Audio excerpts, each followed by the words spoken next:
This is my first attempt at a video essay in like 4 years, so even with all the proofreading and feedback, it's probably not going to be all that great. It's probably going to feel, more just ranty and overly opinionated, but I hope that my screeching at least provides some kind of entertainment value.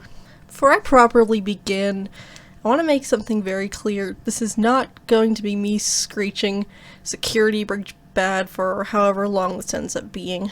I don't hate security breach. I actually like it quite a bit, and I've been far more forgiving towards it than most of the fandom has. But with that said, you can like something while still acknowledging that it has problems.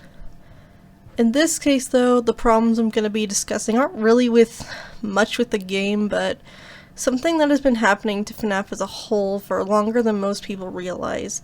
That is, the seemingly more child-friendly direction the series looks to be taking. FNAF being popular with children is nothing new. The fanbase has been largely made up of kids since basically day one. I was a kid when I first discovered and got deep into the series shortly before the second game dropped.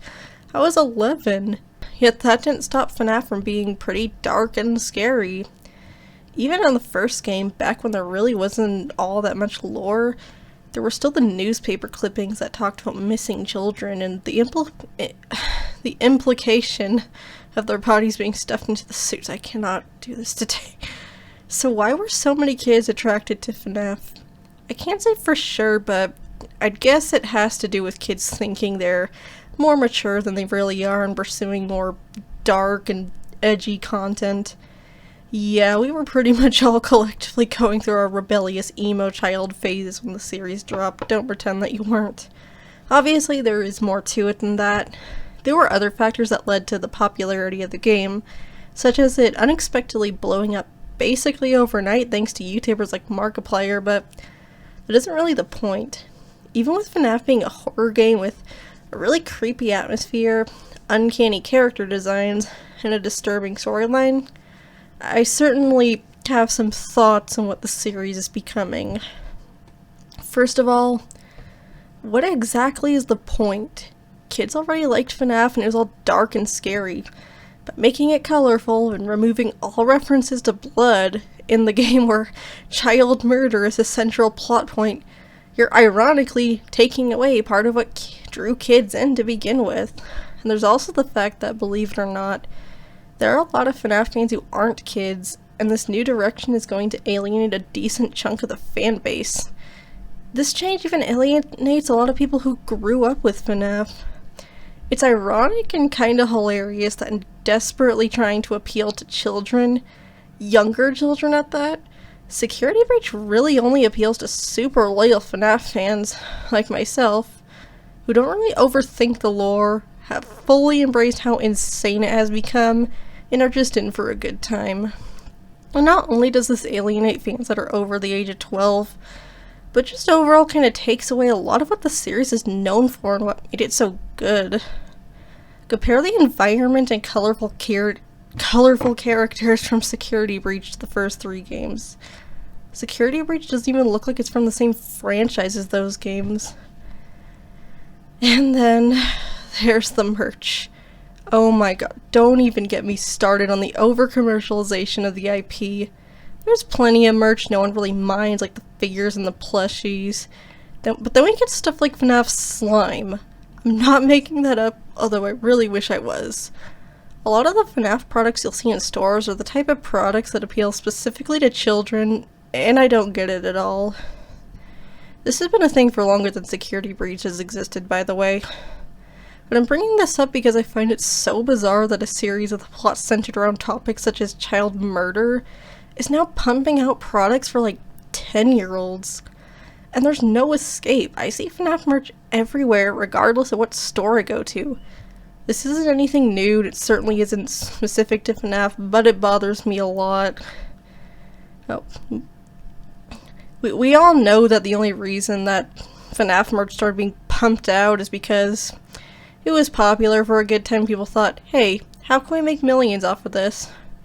I'm not saying it's a bad thing for merch to exist. I mean, I buy a lot of it. I'm guilty of buying a bunch of Funko plushies and even those security breach figures. Seeing terrible and uninspired products being non-stop pumped out for years now kind of saddens me. The reason I bring up merch is that I honestly feel it's a contributing factor to the newer, more child-friendly direction the series is taking. This thing has been popular with children for longer than 5 seconds. Quick! We need to get the dumb 5-year-olds to buy our toys. Oh, what's this? This is a horror series? About a man who murdered dozens of children and stuffed their bodies into animatronic suits? Screw that, who cares? Capitalism, am I right? I can't help but feel that this overabundance of merch, the result of the series feeling more and more pressure to appeal to the kids that make up a large chunk of the fan base, even though it really didn't have to. And this leads me to Security Breach. I've tried to avoid talking about it all that much until now. I really didn't even want to include it a ton, but truth be told, I kind of have to talk about it because as much as I unironically love it, it perfectly exemplifies all the issues of the commercialized, kid and advertiser-friendly approach. Security Breach wants to be all bright and colorful, with cute characters that look like they were made with merch in mind and don't have the same uncanny feel to them that basically all the previous FNAF characters did. But it also wanted to have the horror elements and the lore that FNAF is built off of. So the devs tried to mix them all up. Now, you can have a creepy game with some cute stuff in it, or you can have a cute game with some more mature stuff in it, but you do need to prioritize one of these things over the other. The game tried to do both of these things at the same time, and the end result is Security Breach constantly having an identity crisis. Does it want to be a horror game? Does it want to be kid-friendly? Is it taking itself seriously or not? It doesn't know, and honestly, neither does the fan base. If it committed to something and was consistent about it, I doubt it would be getting as much hate as it is. Not saying it wouldn't be getting hate, there are other issues with the game, like a lot of glaring technical issues, but the reception would probably be not as bad as it currently is. What Steel will need to do for any future game is decide whether they're making a game for 10-year-olds or if they're making a horror game, because Security Breach proves that trying to do both at once just doesn't work. FNAF was going to have to start changing eventually.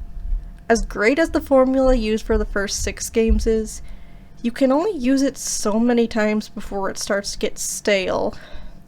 Although most fans still prefer the gameplay of those games, fans are very slowly, but still surely starting to get tired of it.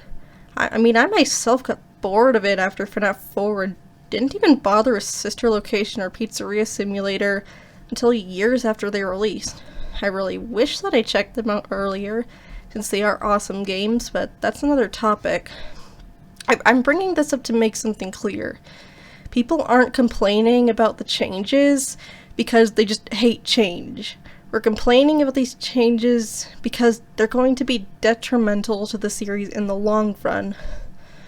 Something that the first 6 games were all very good at was a consistent tone. There were a lot more jokes in games like Sister Location and Pizzeria Sim, but they balanced out the lighthearted and serious moments pretty well, and the tone continued to feel consistent. Now, with all that said, how do you think the post-Security Breach games are going to be in terms of a consistent tone when Security Breach can't prioritize one thing over the other? Steelwool has so far been very good about listening to the fans and taking criticism into account, so I don't doubt that when the next game comes out there will be improvements. But with how bad Security Breach's overall reception was, they're probably going to have lost a lot of people by the time they make all the needed improvements. By appeasing the 10-year-old children that make up a chunk of the fan base, by toning down the games and its content, and shoving merch in everyone's faces, the series just doesn't feel as special anymore. It just isn't what it used to be. Well, that isn't automatically a bad thing. Well, everything I said before explains why in this case it is a bad thing. What started as a small indie game with great ideas and a developer who frequently interacted with the fan base has been tainted by over-commercialization and a need to appease children and advertisers. While I hope that the franchise can bounce back from this someday, there is a small power to me that doubts it ever will, and that really saddens me. Thank you all for listening to me rant, and let me know what you think about this. Now, I'm just gonna go hop in a trash can. That was really bad.